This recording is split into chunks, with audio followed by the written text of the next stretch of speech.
Para mí es un privilegio poder seguir con la exposición de la epístola a los Colosenses y hoy nos encontramos en el capítulo segundo y vamos a cubrir los versículos 2 del 11 al 15. Colosenses 2 del 11 al 15 y el tema de la predicación de hoy es la unión con Cristo. Es un tema muy interesante, un tema fundamental. Sin embargo, es un tema sobre el cual muchos creyentes no saben lo suficiente. Por lo tanto, es importante que tengamos pasajes como este, poco predicado, pero hoy vamos a hacer un intento de averiguar lo que esto significa. Vivimos en un tiempo donde se inventa cualquier cosa y no estoy hablando de inventos que aportan algo para nuestra vida, sino historias que se inventan libremente. Hoy hablamos de leyendas urbanas. Quiere decir cosas que suenan muy interesantes, pero que de verdad no tienen absolutamente nada. Y esto en la medida que vayamos acelerando el paso en lo que llamamos la realidad virtual, va a ser un tema cada vez más importante. Es fácil hoy en día falsificar cualquier cosa. Se pueden hasta falsificar vídeos ya con la ayuda de la inteligencia artificial, donde parece que una persona actúa o hace algo y sin embargo esto simplemente ha sido un ordenador que lo ha diseñado. Ahora, en el ámbito espiritual, ese tipo de falsificaciones de leyendas urbanas han sido una amenaza para la fe cristiana desde el primer momento. Desde el primer momento había gente que intentaba de una o de otra manera falsificar o cambiar el mensaje de Cristo. Y para el creyente, por lo tanto, ha sido muy importante de averiguar cuál es la verdad. Y solamente hay una forma de establecer cuál es la verdad. Y esto es ir directamente a la fuente, ir a la palabra de Dios. Y por lo tanto es tan importante que el creyente se informe no de lo que otros dicen sobre la palabra de Dios, sino de la palabra de Dios directamente. Y esto es la razón por la cual hacemos este tipo de series, porque queremos que ustedes mismos sean capaces de entender lo que el texto bíblico diga, precisamente para que no caigan en el error. Hoy en día, cualquier persona, igual, por cierto, como fue hace 2000 años, se autoproclama pastor, evangelista, incluso algunos se llaman apóstoles, y parece que siempre encuentran clientela. Lo preocupante en cuanto a esto es que muchos creyentes se confunden. Y se confunden incluso aquellos que ya llevan años con la fe cristiana. Y no deberían, porque deberían haber llegado ya a la edad de madurez. Deberían ser capaces ya de distinguir el error de la verdad. Y sin embargo, muchas veces no es el caso. En el contexto en el cual están escritos estos versículos que en un momento voy a leer, estamos hablando de una leyenda urbana que era la gnosis cristiana, para llamarlo de alguna manera. Una forma de doctrina que intentaba unir la filosofía del día de los griegos con el mensaje del Evangelio y lo mezclaba. Y eso confundía a muchos creyentes. Y si esto no fuera poco, luego había gente de un trasfondo judío que además hizo todo lo posible para reintroducir los preceptos de la ley de Moisés. Y con todo esto se hizo una mezcla que causó mucha confusión para los creyentes. Y infelizmente, algunos de ellos no eran, igual que hoy, capaces de distinguir entre la mentira y la verdad. Y eso es la razón por la cual Pablo escribe esa carta a los colosenses. Una cosa es entender nuestras raíces, que sin lugar a duda están en el Antiguo Testamento. Por esto nos conviene entender esas cosas, estudiar la ley de Moisés, saber cómo funcionaba el culto en el templo. Es importante, son nuestras raíces y no vamos a negarlo ni por un momento. Pero otra cosa es poner el reloj atrás. Y por lo tanto, Pablo aquí habla de un tema crucial. Cristo ha venido y con la venida de Cristo ha empezado un nuevo pacto que sí que se basa sobre el antiguo pacto, pero eso significa que no vamos a poder volver atrás, ni debemos de hacerlo. Si miramos el texto a partir del versículo 11, nos llama la atención que en estos primeros versículos salen expresiones como en él, con él, en él. Esto habla del fundamento de nuestra fe, de nuestra unión con Cristo. Y por cierto, es una cosa que nos llama la atención. Pablo nunca usa la expresión en Jesús, sino siempre en Cristo o en Él, como para enfatizar nuestra unión con Cristo resucitado. Y esto es un hecho en la vida cristiana. Esto es algo que muchos creyentes hasta el día de hoy realmente no entienden correctamente todo lo que esto implica. El mejor antídoto contra el error es un creyente informado. Y en ese contexto es una ayuda tremenda lo que Pablo nos pone aquí. Porque nos habla de fundamentos de nuestra fe, cosas que debemos de entender. Y en este caso se trata de la realidad de nuestra unión con Cristo. Y ahora lo que vamos a hacer, vamos a leer los versículos correspondientes que ya he mencionado, que son del capítulo 2, los versículos 11 al 15. Colosenses capítulo 2, versículos 11 al 15. Y dice así: en él, en Cristo, lo que acaba de explicar, en él también fuisteis circuncidados, con circuncisión no hecha a mano, al echar de vosotros el cuerpo pecaminoso carnal en la circuncisión de Cristo, sepultados con él en el bautismo, en el cual fuisteis también resucitados con él, mediante la fe en el poder de Dios que le levantó de los muertos.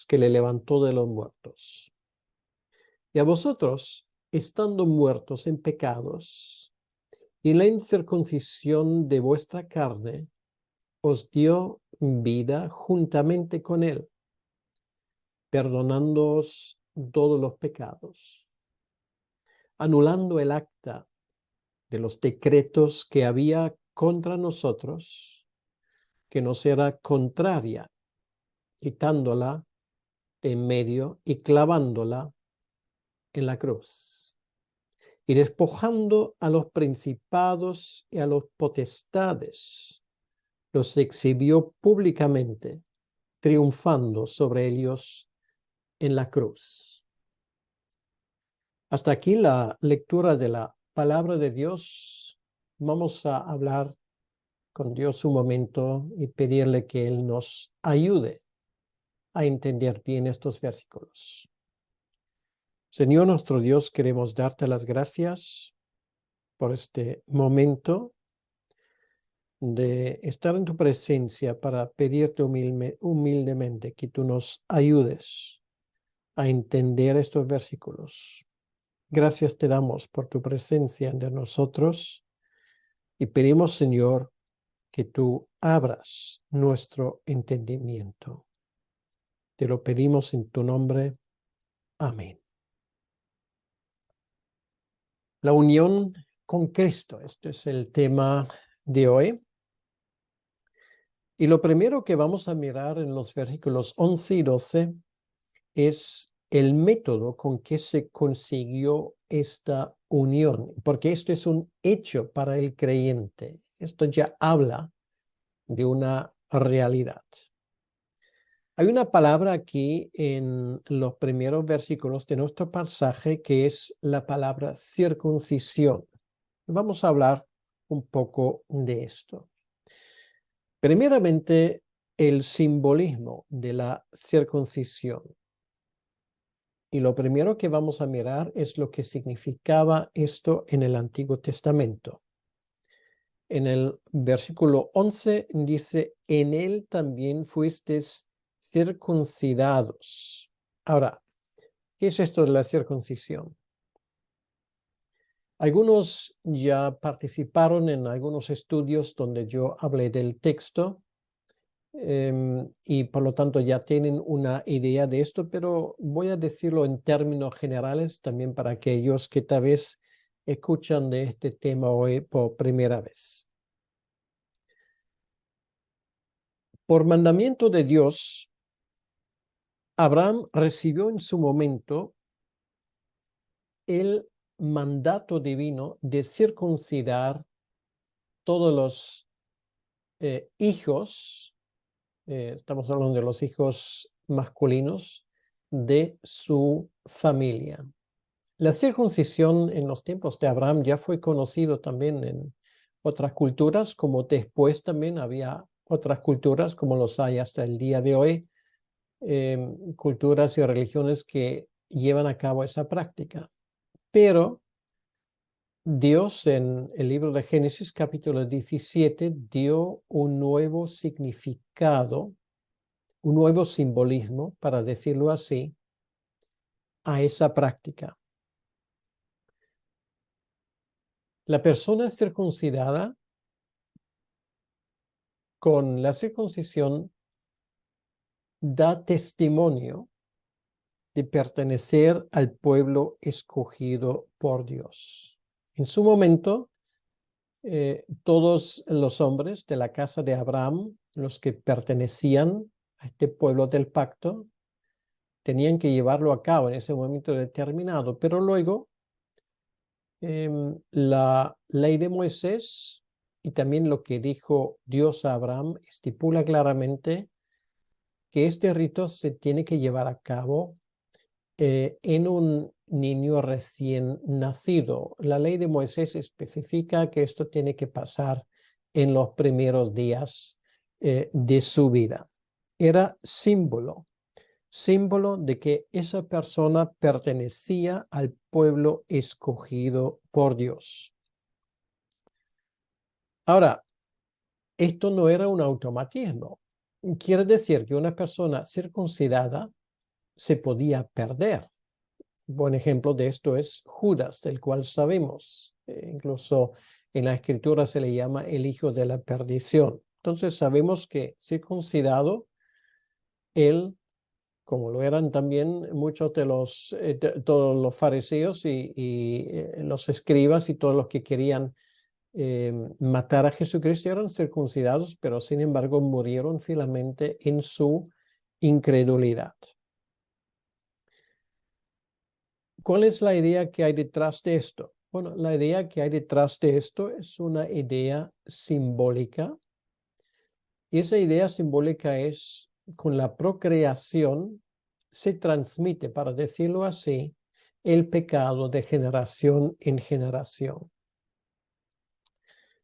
El quitar el prepucio del órgano sexual del hombre, y esto es la idea de la circuncisión, esto es transmitir la idea de cortar el pecado. Esto es un simbolismo, no es otra cosa, pero esto es su significado simbólico.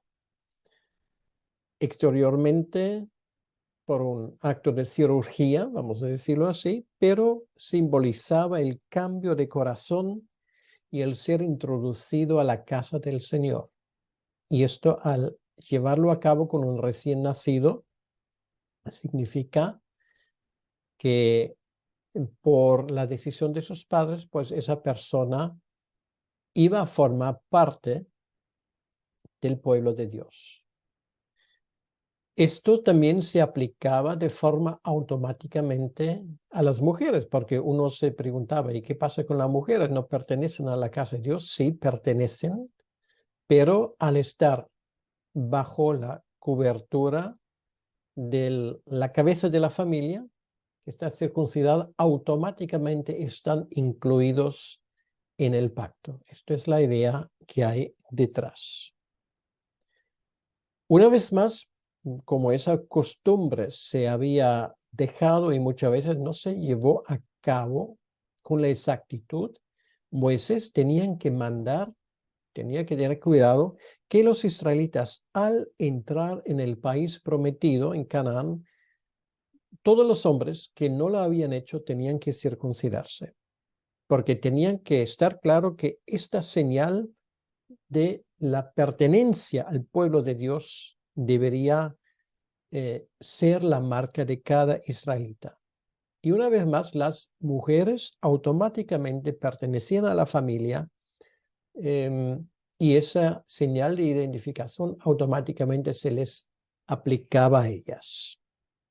Ahora, lo que leemos aquí en el versículo 11, y esto hasta el momento fue simplemente una introducción porque los lectores originales, la mayoría eran judíos y claro, entendían ese concepto personalmente y perfectamente, cosa que para nosotros requiere cierta explicación. Dice aquí, en él también fuiste circuncidados con circuncisión no hecha a mano. O sea, lo que Pablo aquí dice, pues ahora estamos hablando de una circuncisión espiritual, o sea, no material, no física. Eso hay que entenderlo muy bien.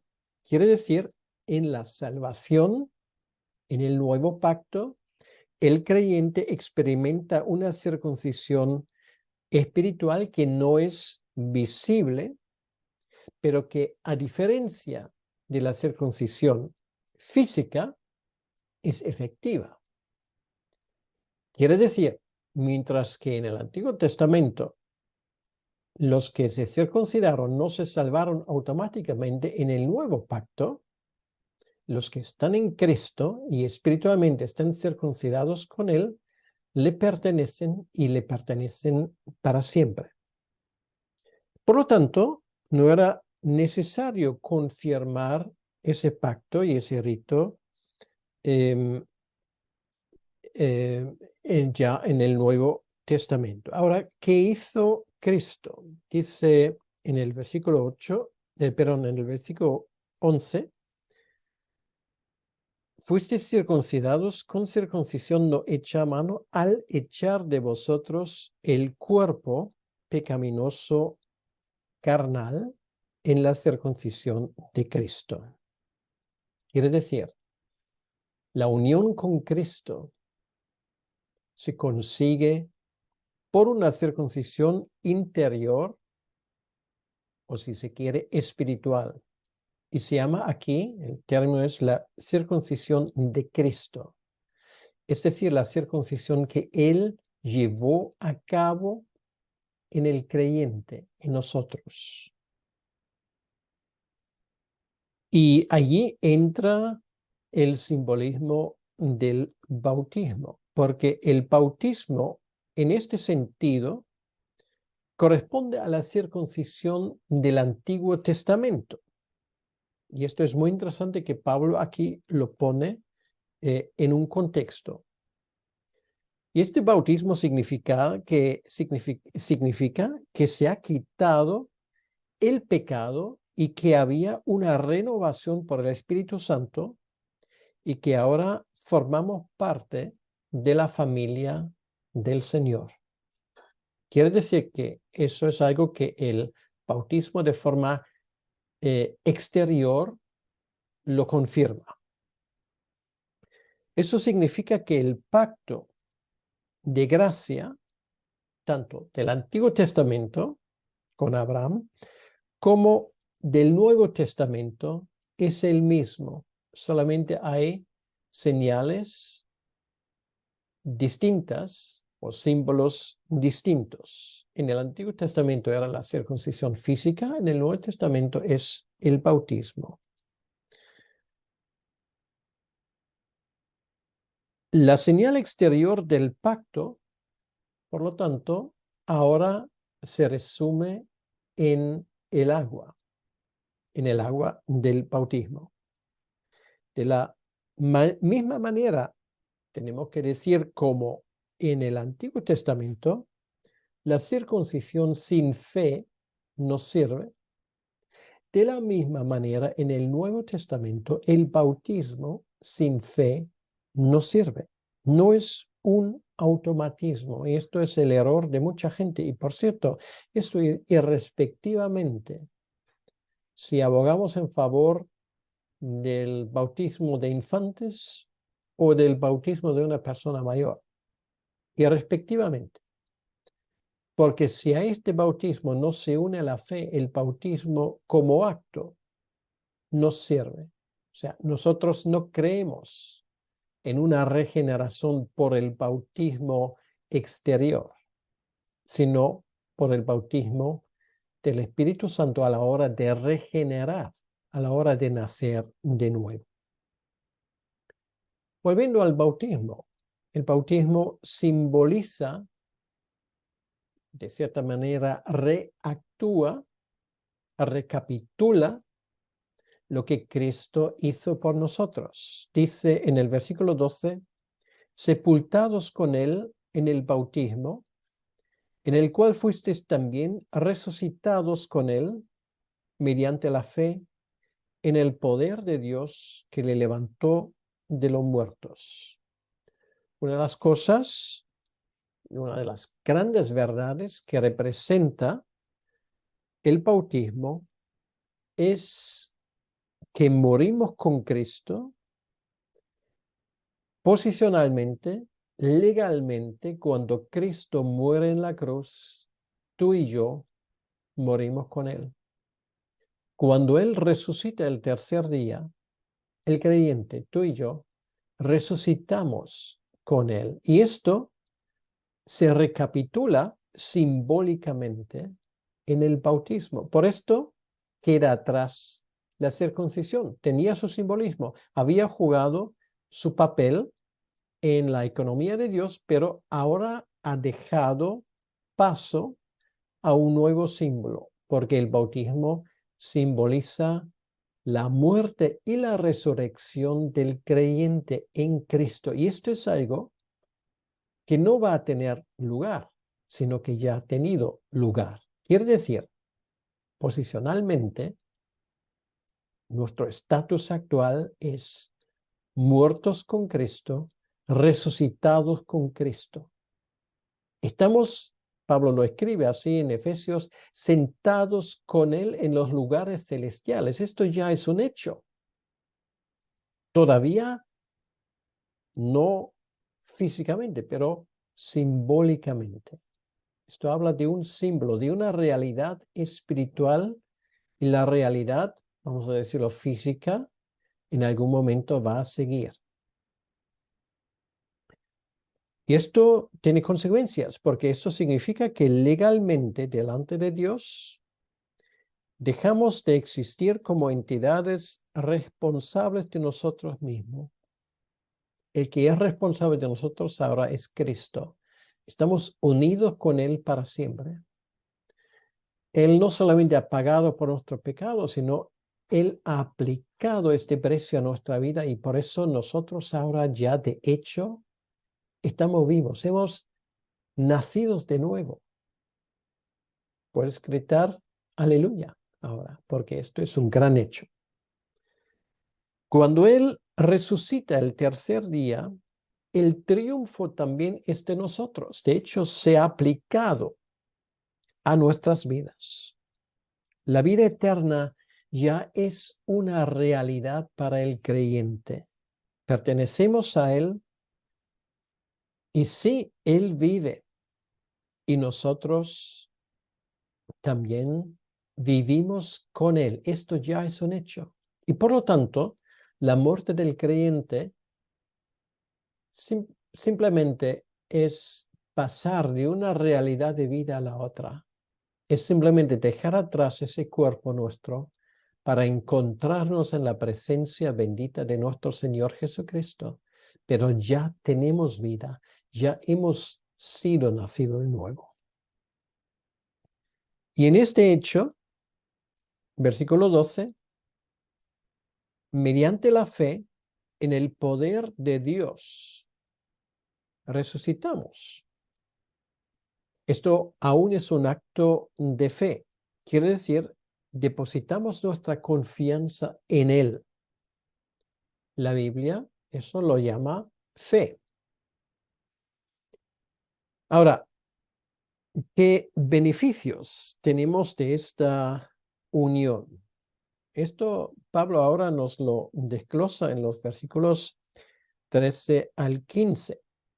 Y son varios beneficios. Y una vez más, esto es el tema, nuestra unión con Cristo.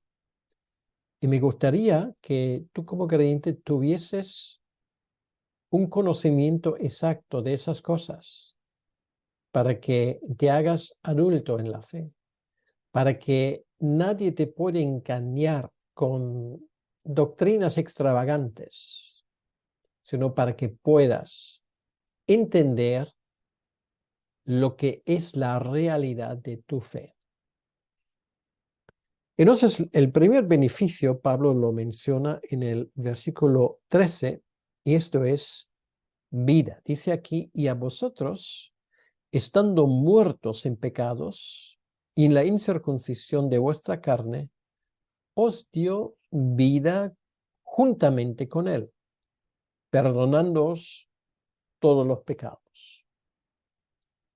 Esto refleja una gran verdad.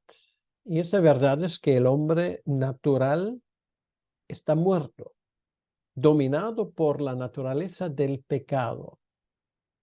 Esto Pablo lo expone aquí, lo expone en Gálatas, lo expone en la Carta a los Romanos. Es uno de los fundamentos de la fe cristiana. El hombre natural está muerto. El hombre es incapaz, por lo tanto, a responder al llamado divino. ¿Cómo va a responder un muerto al Evangelio? Esto es imposible y hace falta una obra previa, una obra de gracia, precursora de parte de nuestro Dios. Y esto es una perfecta ilustración del hombre natural. El hombre natural está muerto, no oye, es incapaz de reaccionar, es sin esperanza, es sin luz. Y por lo tanto, es una obra divina y me gustaría que eso lo entendieses perfectamente. Es una obra divina en hacernos nacer de nuevo para que podamos responder a la llamada de Jesucristo. Te voy a poner un ejemplo, el ejemplo de Lázaro. Algunos tal vez se preguntan, ¿y por qué está esa historia en la Biblia? Porque es una analogía de lo que es llamar a una persona muerta, no un día, no 2 días, sino ya varios días estaba Lázaro muerto. Ahora te pregunto una cosa. Cuando Jesús le llama para salir fuera, ¿Lázaro está muerto o vivo? Pues está vivo, obviamente, porque la obra de reavivarlo, de hacerle volver a la vida, tenía que ser una obra previa, porque Lázaro, siendo muerto, no puede haberle obedecido al Señor Jesucristo, ¿entiendes? Lo mismo ocurre espiritualmente.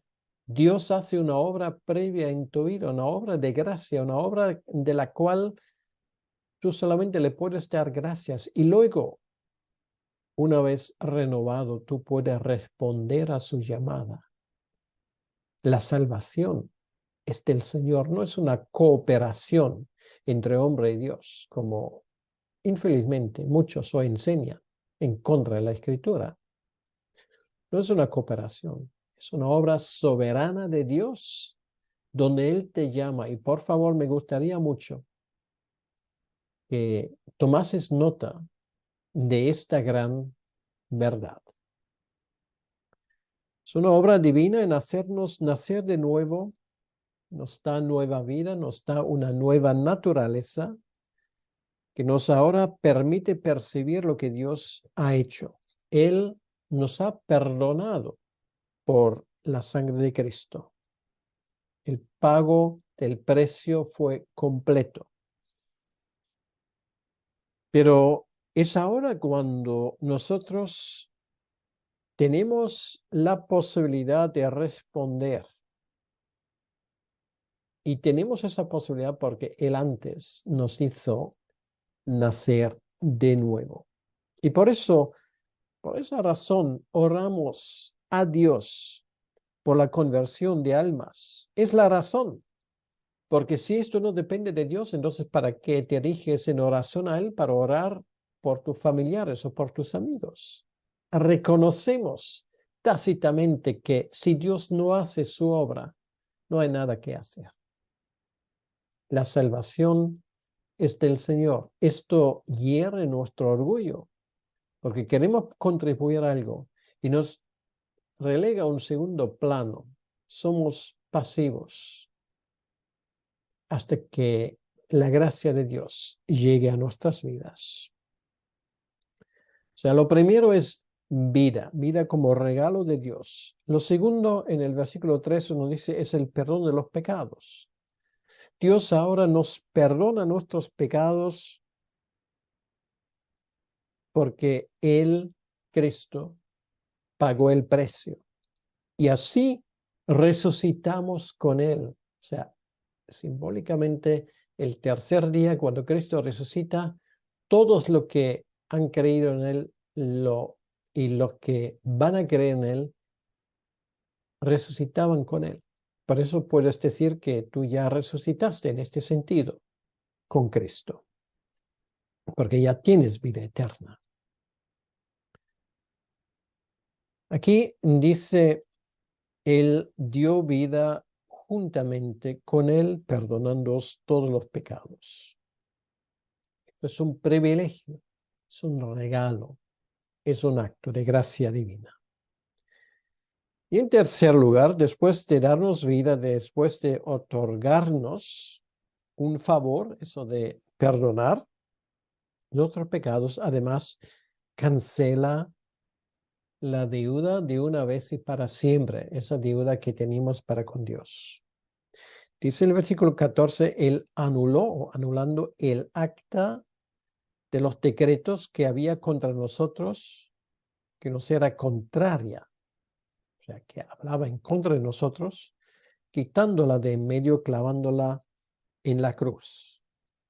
Este certificado o el decreto del cual habla el versículo 14 se refiere a un escrito de deudor donde reconoce su deuda, o sea, un pagaré. No solamente lo reconoce, sino además nos dice que te lo voy a pagar.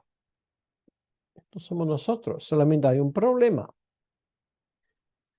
Nosotros jamás hubiésemos podido pagar nuestra deuda, porque nuestra deuda era astronómica.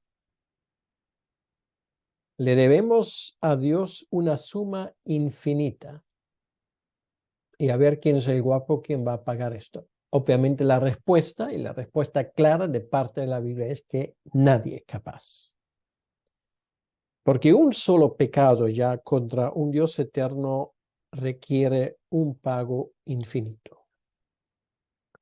Entonces aquí se habla concretamente de acta, de los decretos, es decir, que la ley mide la cantidad de nuestra deuda. Y esto sí, esto nos puede asustar. Todo esto habla en contra de nosotros. Cuando leemos la ley nos damos cuenta que esa ley nos condena. De eso Pablo habla. Infeliz de mí, ¿quién me va a salvar? Él exclama en Romanos.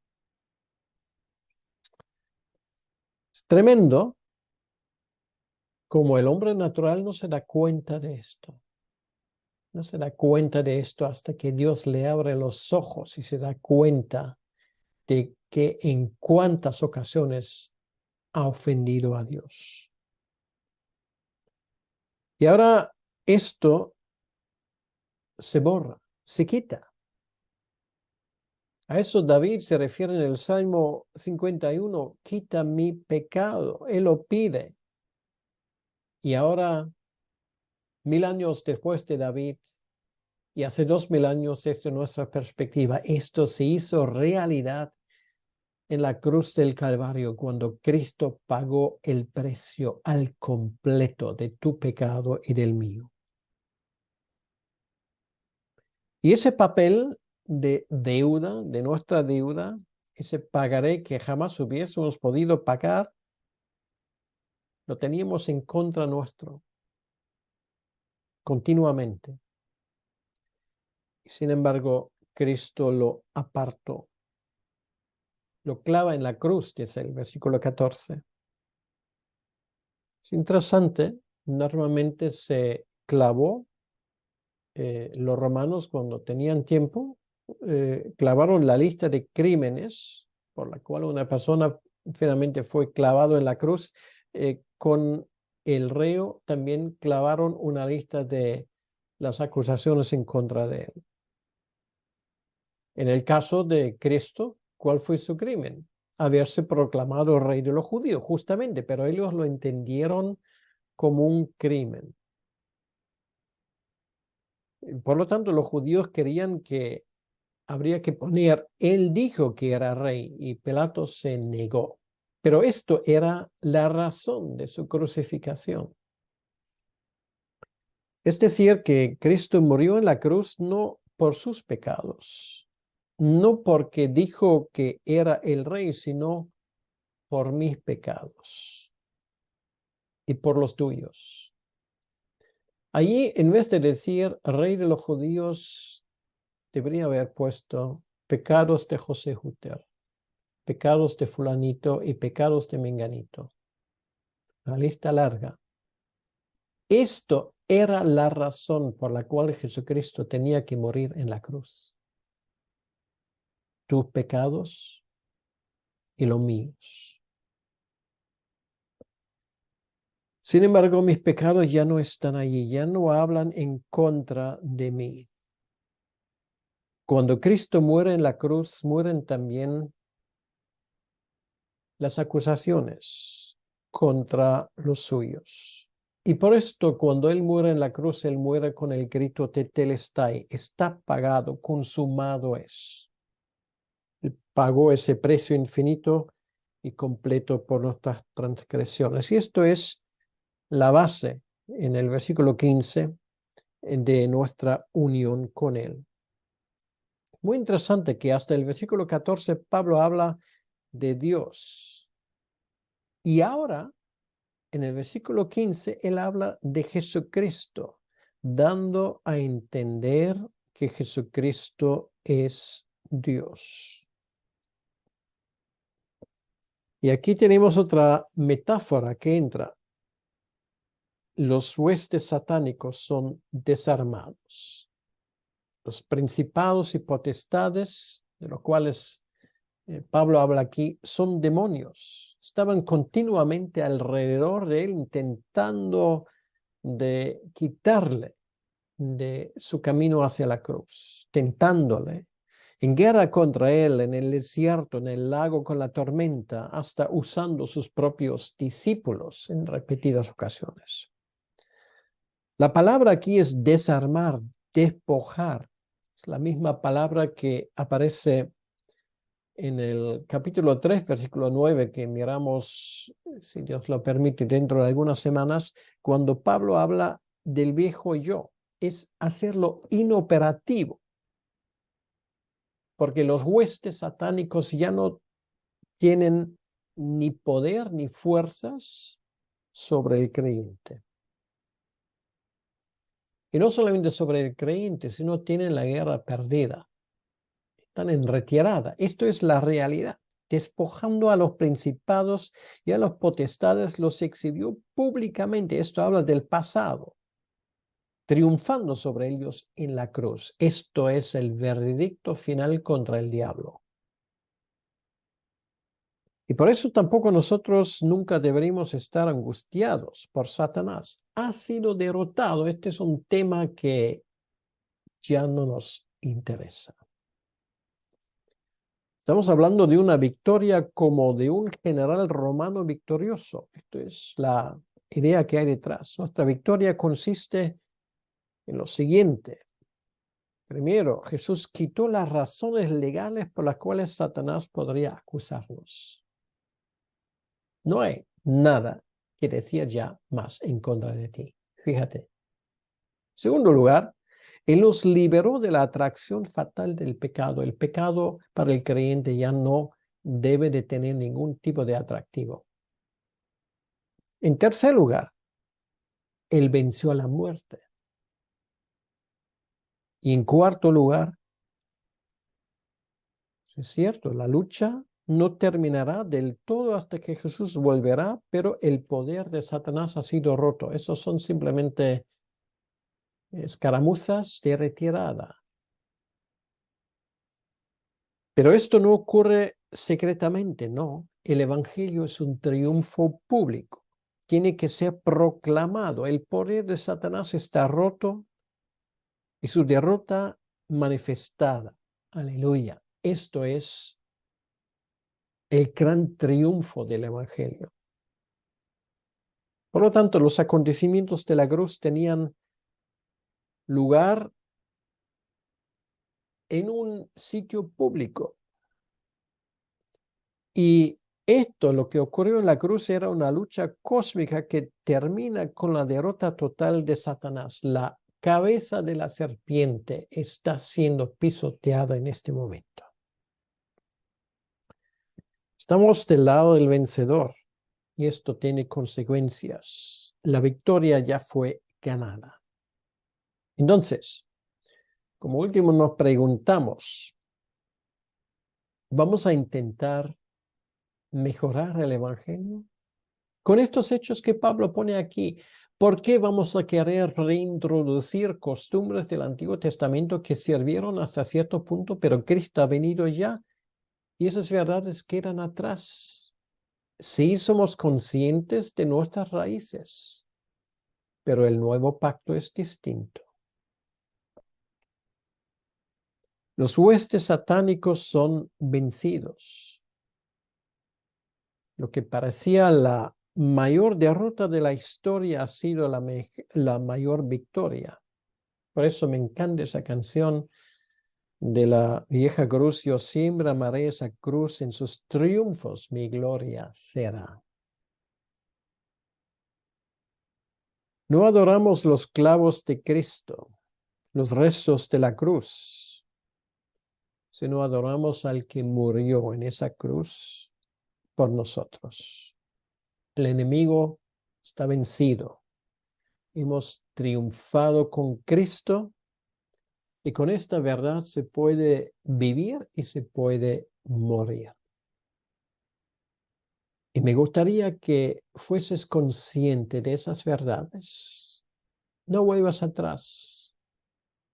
No buscas al que vive entre los muertos. No te dejes de engañar. Por más que uno que intenta reintroducir costumbres antiguas. Mira a Cristo. Mira en su muerte. Mira en sus méritos que Él pone a tu disposición de forma inmerecida. Y dale las gracias por todos los privilegios que has recibido de su parte. Vamos a orar. Señor, gracias te damos por esa victoria en la cruz, por lo que tú conseguiste allí, por tu gran victoria.